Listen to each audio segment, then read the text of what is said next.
Rapid City is a lot bigger issue than most people think. Since we're such a small community, people assume it doesn't happen here.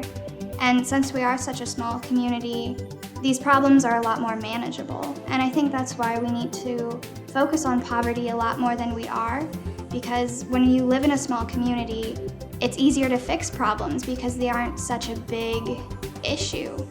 I don't think there's anybody who's going to raise their hand and say, yeah, I want to work multiple jobs for the rest of my life because that's what I want to do. They work multiple jobs so their families can have things. I had to write a policy for my Truman Scholarship with the Truman Foundation. My policy was using Rapid City as an economic platform.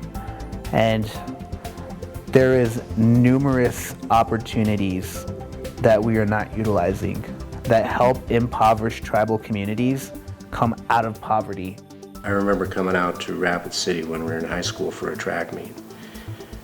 And I noticed coming down, East-North Boulevard, folks sitting there passed out.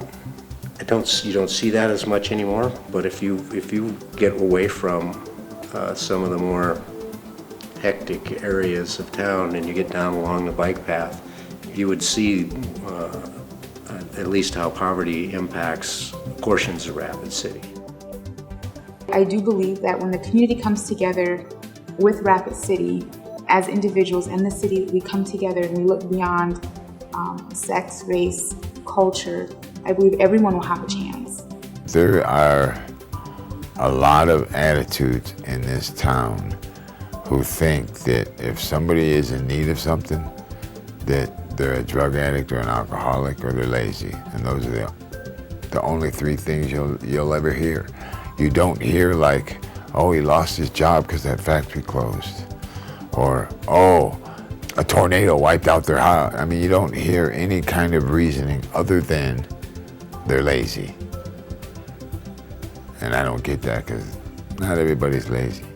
I would just say that poverty is real. It is having a significant negative effect on families and children in Rapid City. It's something that we need to acknowledge exists. We need to acknowledge the harm that can come from a small child that is raised in an environment that has increased exposure to higher risk factors because of poverty.